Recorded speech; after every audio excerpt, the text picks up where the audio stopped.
Nah, termasuk juga pujian hinaan di langkah berikutnya. Orang yang mencapai hendak jadi wali itu pasti melalui dihina orang, dipuji orang. Nah, dihina dulu, dihina, dicaci maki, padahal orang apa itu ini. Bila inya kadang menghiraukan itu, kadang membalasi itu, nah dia akan naik lagi.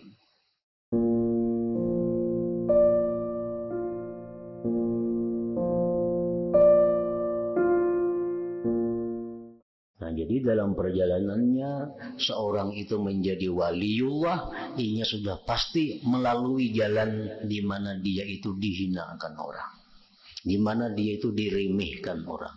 Bila mana dia sabar menghadapi demikian, nah dia akan mencapai, akan naik ke tingkatan yang berikutnya itu. Itu salah satu di antara 4 ujian, kan ada dikisahkan dulu 4 ujian yang dijalani oleh seorang yang menuju waliullah itu. Ada pertama diuji dengan kemiskinan. Begitu dia masuk ke jalan menuju kewalian, menuju ma'rifatullah, dia bisa diuji dengan kemiskinan. Dulunya hidupnya nyaman, dulu hidupnya serba ada. Begitu masuk dalam jalan kewalian, hartanya habis. Kebunnya habis, binatang ternaknya habis, perdagangannya bangkrut, semua bangkrut. Ini adalah ujian. Bila dia bisa menghadapi demikian, dia akan naik ke tingkatan berikutnya. Nah, tingkatan berikutnya apa? Dia bisa diuji dengan kekayaan. Ada orang yang dulunya miskin hidupnya susah sudah. Begitu ia hendak jadi wali, beramal amalan orang wali, belajar ilmu orang wali, diberi Allah rezeki yang berlimpah ruah. Nah, macam-macam diberi Allah rezeki kekayaan. Padahal dulu waktu belum hendak kayak itu miskin hidupnya. Nah, ini cobaan juga dari Allah. Apakah ia meneruskan perjalanannya, ataukah ia terganggu dengan banyaknya harta benda yang diurusnya itu. Nah, termasuk juga pujian hinaan di langkah berikutnya. Orang yang mencapai hendak jadi wali itu pasti melalui dihina orang, dipuji orang. Nah, dihina dulu, dihina, dicaci maki, padahal orang apa itu ini. Bila inya kadang menghiraukan itu, kadang membalasi itu, nah dia akan naik lagi. Naik kemana? Ke derajat yang keempat, bisa pujian pulang. Nah, sudah lawas dihina orang berapa tahun, diijik orang, dirimihkan orang, tapi inya sabar aja terus beribadah kepada Allah. Nah, diganti Tuhan lawan pujian. Seluruh alam hampirnya memujinya, membesarkaninya, memuliakannya. Apakah inya senang dengan itu? Nah, bila inya melanggapi itu, menyenangi itu, maka dia akan terhenti sampai di situ. Jadi itu termasuk di antara syarat orang yang menjadi wali. Yang jenisnya itu malah disebut dengan salikin. Ini ahli juga orang wali itu dari golongan majzubin. Nah, orang wali golongan majzubin ini orang wali nang kada ada sekolahnya. Inya beramal biasa aja, menuntut ilmu seadanya aja, kada melalui latihan-latihan, timbul jadi wali.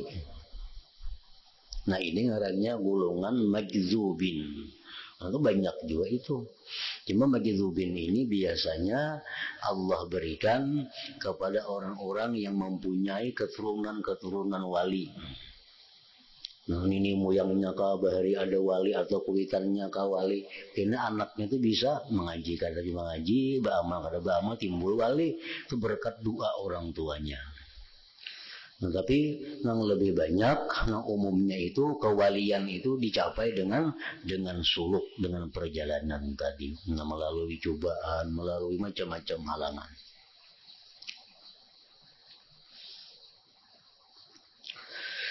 Dari Ibnul Karambi pula, Karambi, kapra nun ba.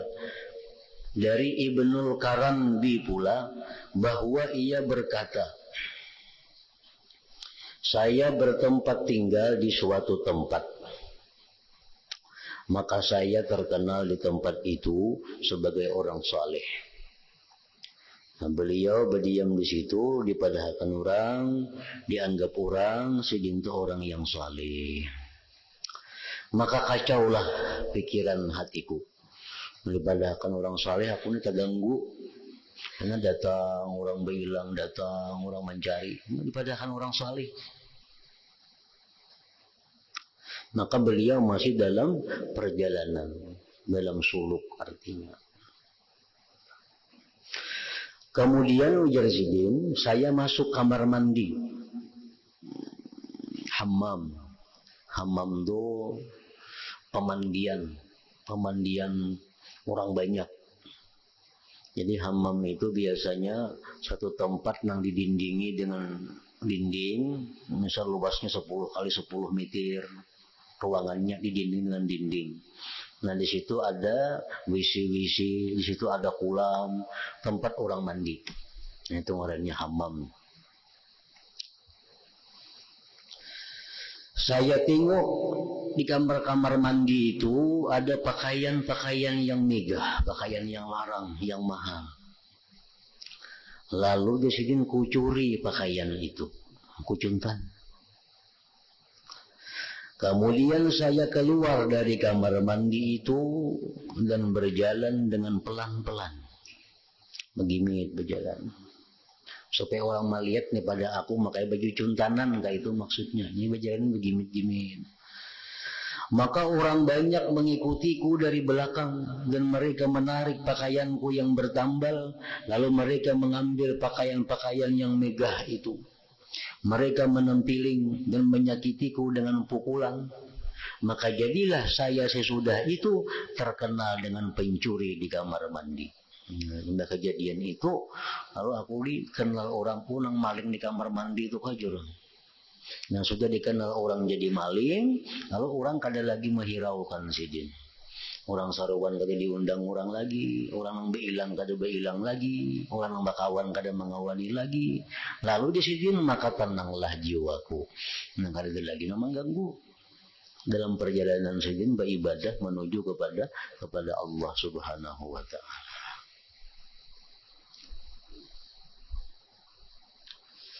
Maka seperti itulah mereka melatih diri. Seperti itulah mereka melatih diri. Sehingga mereka diselamatkan oleh Allah dari memandang kepada makhluk. Sehingga mereka diselamatkan oleh Allah dari memandang kepada makhluk.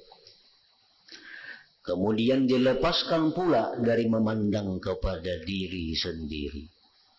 Makanya tadi kalau kita masih menganggap bahwa makhluk itu ada berharga, diri ini masih ada berharga, kada akan bisa mencapai wilayah itu. Allah itu hanya mengangkat walinya, orang-orang yang hanya mengakui Allah itu yang berharga. Allah hanya mengangkat walinya kepada orang-orang yang mengakui hanya Allah itu yang berharga. Nah, selain daripada Allah itu kada berharga, hatta dirinya sendiri. Nah, bila itu kada berharga, lalu inya kada bergantung lagi lawan itu, kada berharap lagi lawan itu, kada minta puji lagi lawan itu.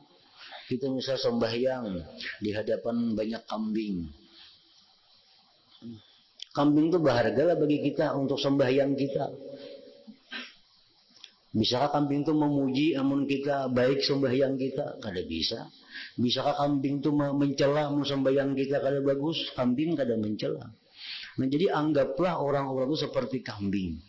Jadi sembahyang kita walaupun di tengah manusia kada akan mempengaruhi keikhlasan kita artinya.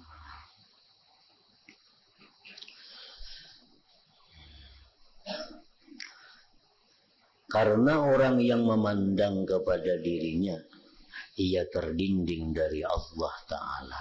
Orang yang masih ada menganggap selain Allah itu harga, baik dirinya sendiri akan terdinding daripada Allah. Harga itu maksudnya taksir. Nah, taksir itu artinya yang memberi bekas. Bila kita ada menganggap sesuatu yang masih memberi bekas selain Allah, kada akan bisa menjadi kekasih Allah. Dan kesibukannya untuk diberi sendiri itu, dan kesibukannya untuk diri sendiri itu adalah hijab baginya. Orang yang masih menganggap harga diri, nah, itu hijab bagi dirinya kepada Allah. Maka sebagian manusia ini ada benar yang menganggap dirinya itu berharga. Sedikit-sedikit kesinggung, gimana aja harga diriku, nah kayak larang banget itu dirinya tuh. Kalau ada salah sedikit udah kesinggung aja, itu berarti larang benar dirinya itu harganya. Allah kada ketujuh orang melarang diri itu.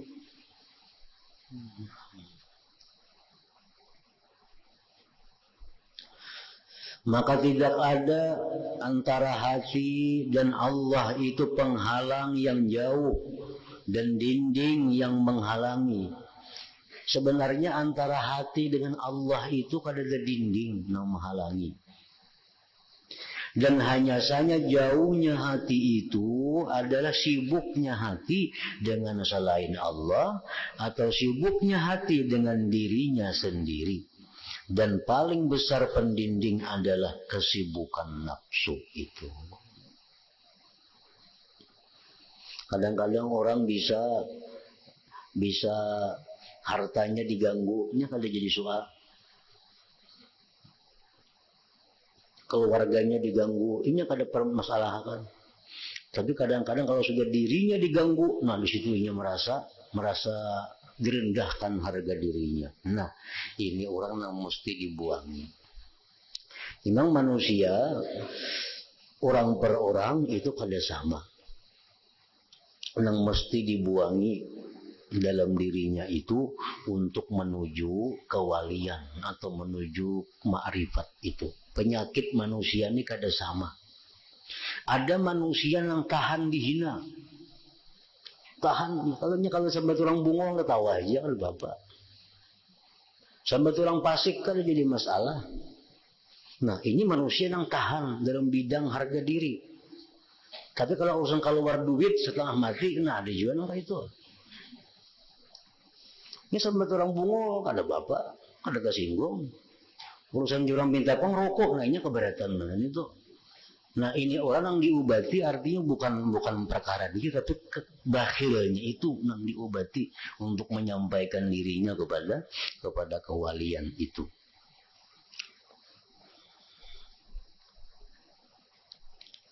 Jadi itu tergantung bisa inya sendiri yang merasakan itu, bisa guru pembimbingnya yang mengarahkannya. Jadi guru itu urusan berlatih menghinakan diri, kamu kada perlu, kamu sudah bisa di situ menghinakan diri, kamu tahan aja sampai orang apa kada bapak. Tapi kamu perlu diobati urusan harta. Nah, kamu melatih di situ. Mulai sedikit demi sedikit, nah kamu bersedekah, sumbangkan harta ikam, keluarkan harta ikam, karena itu pendinding ikam.